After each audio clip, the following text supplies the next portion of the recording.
Seguimos. Ahí están todas las cuestiones de formación pedagógica, máster, etc. Datos de idiomas. Bien, tenemos para los opositores que no sean de españoles, que tienen que acreditar lo del castellano, que pasaremos, y luego tenemos los datos de idiomas de los que sí que tienen que acreditar el valenciano, que son todos. El requisito. Vale, que os lo he explicado antes, como situación especial. El conocimiento del valenciano se acredita con el C1 y la persona debe elegir entre, ojo a lo que os he dicho antes, recordad, estamos hablando de acreditar el requisito, ¿vale? Pues bien, el requisito se puede acreditar con el certificado de capacitación. Y luego te dice, pero no podrá utilizarlo como mérito en la fase de concurso. El C1 equivalente. Con esta opción es la que realmente se acredita el conocimiento del idioma, que es lo que exige. Diploma de mestre de valencià. Pasa lo mismo. Si pones el diploma de mestre solo, evidentemente, después no podrás utilizarlo como mérito en la fase de concurso. El C2, exactamente lo mismo. Luego no podrás acreditarlo como mérito. O, en último lugar, no acredítalo y no exento. Aquellas personas aspirantes que no dispongan de ninguna de las certificaciones anteriores para acreditar el conocimiento del idioma deberán seleccionar esta opción y podrán optar a la realización de una prueba para acreditar el conocimiento del idioma de acuerdo con el apartado 7.1.2. Son los que no tienen nada y tienen que hacer la prueba, porque si no, luego no podrían continuar con la oposición.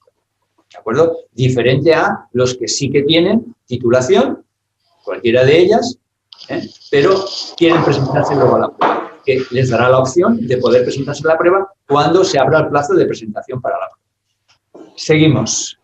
Tasa. Bueno, ahí hay poco que explicar. La tasa que corresponda, pinchan en la que corresponde y ya está.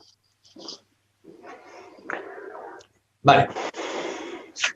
A partir de aquí, como veis, en declaraciones y autorizaciones, el aspirante marca la opción si no desea ser incluido en las listas para desempeñar el puesto como interino. ¿De acuerdo? Entonces, si no marcas nada, automáticamente indica que quieres ser interino, en caso de que no apruebes la oposición con plaza. Si lo marcaras, evidentemente es todo lo contrario, no querrías, ¿vale? Seguimos. Consulta, baja un poquito, Maika. Consulta de la documentación.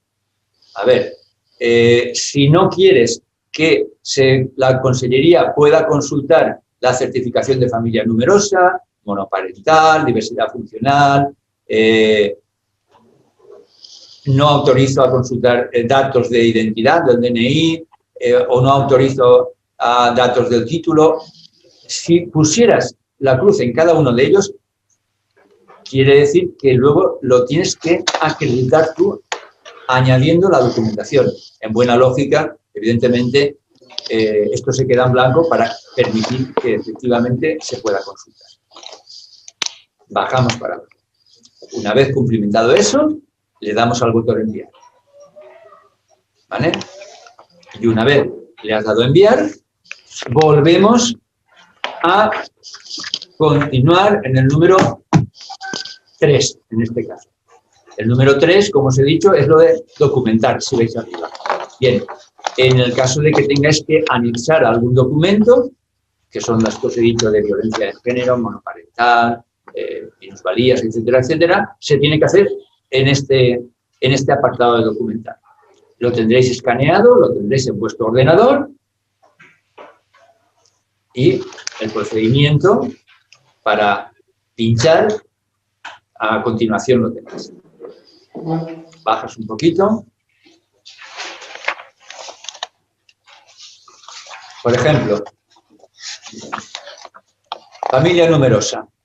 Y no se opone a la consulta por medios informáticos de dicha condición. De ahí que sea opcional adjuntar el documento acreditativo de dicha condición. Cuando haces clic sobre ese documento, automáticamente se abre una ventana, se va a seleccionar y ya entras en tu propio ordenador, en el escritorio o donde lo tengas, y simplemente seleccionas el documento en el cual quieres acreditar que es familia numerosa. Bajamos, ¿ves? Seleccionamos, le damos a anexar, una vez seleccionado el documento, y automáticamente el documento sigue arriba y se inscribe en la pantalla. Veréis documento anexado y el nombre del documento que habéis anexado. ¿Vale? Automáticamente dice, aparece la condición que estamos acreditando. Una vez anexados los documentos, nos vamos a continuar. Y si continuamos, después del 3 de documentos, viene lo de pagar.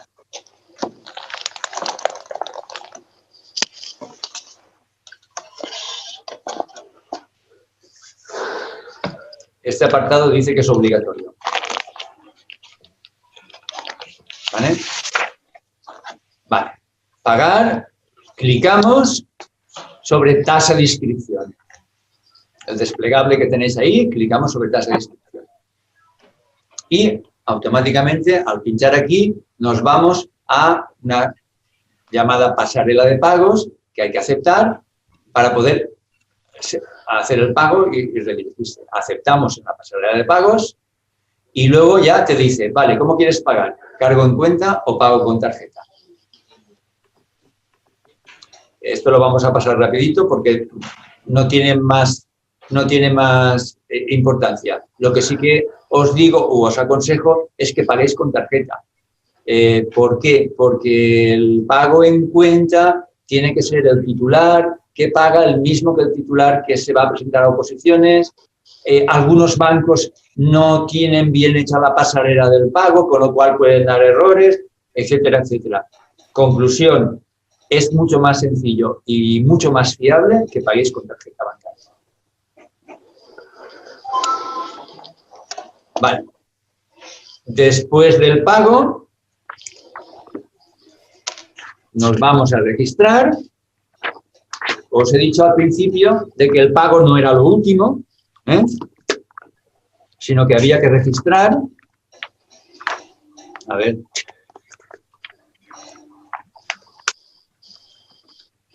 Y dice, en este apartado se registra el trámite de inscripción. Es necesario registrar telemáticamente el trámite de inscripción para que conste como presentada la inscripción al procedimiento. Se ha de pulsar en el botón Registra, el 5. ¿Vale? Una vez pulsado arriba, pulsamos bajo, aceptar. ¿Estás seguro que quieres registrar? Sí. Y luego, firma electrónica. Y la firma electrónica la tenéis con dos opciones. Clave, o bien clave, baja abajo, o bien firma electrónica. ¿Vale?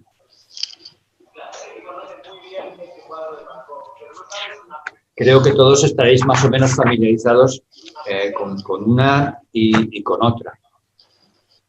¿Vale? No creo yo que haga falta o que hayáis tenido algún problema al respecto. Continuamos, vamos bajando.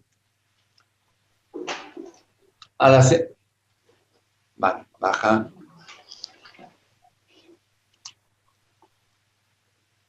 Guardar, que es el último apartado ya. En este apartado se puede, yo diría que se debe, descargar el justificante del trámite. Se recomienda descargarlo. Incluye una copia de los datos de la solicitud, un justificante del pago de la tasa y un justificante del registro del trámite. Luego te pide que valores el servicio. Tienes una puntuación, le das a valorar, lo valoras, bajas, Maika, Y después de valorarlo, ya automáticamente puedes, ya se ha acabado todo, sube un poquito, Maika, y puedes cerrar la aplicación. ¿De acuerdo? Bajamos ahora. Bien, una vez dicho esto, ¿qué ocurre si nos quedamos a medias? O queremos consultar telemáticamente la solicitud, pero no la queremos modificar. Pues bien, esta está almacenada en el apartado de solicitudes entregadas en nuestra carpeta ciudadana. Si apareciera no solo solicitudes entregadas, sino solicitudes en creación, significa que no la hemos finalizado, la tramitación, y por lo tanto no la hemos entregado, y por lo tanto la solicitud está a medias. ¿De acuerdo? Ahí tenéis el acceso a la carpeta ciudadana y, a continuación, cómo recuperar la solicitud que está medio hecha y no está entregada para finalizar la tramitación. Bajas un poquito y aquí abajo lo tenemos. Vamos a ver. Si a mitad del trámite... ¿Subes un poquito, Maika? Vale, ahí. Si a mitad del trámite se abandona la aplicación por problemas técnicos o por error, el trámite no se pierde. No es necesario comenzar un nuevo trámite. Se puede recuperar el trámite iniciado y finalizar. Así es que tranquilos al respecto. El otro día me llamó un afiliado diciéndome que era a las 8:30 de la tarde. Resulta que lo había hecho todo, había llegado al pago, pero ahí resulta cuando tiene que firmar electrónicamente, le dice el ordenador, el programa le dice que su archivo de autofirma no está actualizado y que lo tiene que actualizar y por lo tanto no lo puede tramitar. Entonces, claro, ya dijo, pues mira, me toca volver a hacerlo y me toca volver a pagar. Pues bien, aquí tenemos la solución. En el caso de que ya se hubiera pagado y se comenzara un nuevo trámite, se debe abonar, evidentemente, pero recuperando el trámite iniciado no es necesario volver a pagar la tasa, puesto que ya se ha hecho. ¿Vale? El trámite que no se termina está guardado en carpeta ciudadana y es el espacio donde podemos nosotros acceder a través de el https www.tramitagva.es cd. ¿Vale? Y una vez entremos en nuestra carpeta ciudadana, aparece lo que os he dicho antes, solicitudes en creación. Pinchamos en solicitudes en creación y automáticamente podemos continuar la solicitud. ¿De acuerdo? Bajas un poquito. Una vez recuperada, esta se mostrará en el paso en el que se quedó y se puede continuar con la tramitación para finalizarla. Si teníamos un problema con la autofirma o si tenemos un problema de cualquier otro tipo, lo podemos hacer. Así es que no, en ese aspecto no hay que preocuparse. Bien, así todo. Si surgen problemas, dudas, algo que no esté contemplado en esta guía, como os he dicho antes, ahí tenéis los teléfonos para clave, el 060, de instalación y uso de certificados el 902 o el 963, otros problemas técnicos de la propia consellería de lunes a jueves de 8 a las 7, acordaros, o sobre la inscripción el 012, un listado de preguntas. Ya sé que he ido muy rápido, lo siento, pero se supone que más o menos todo el mundo estaba un poco al tanto al respecto de esto. Ahora,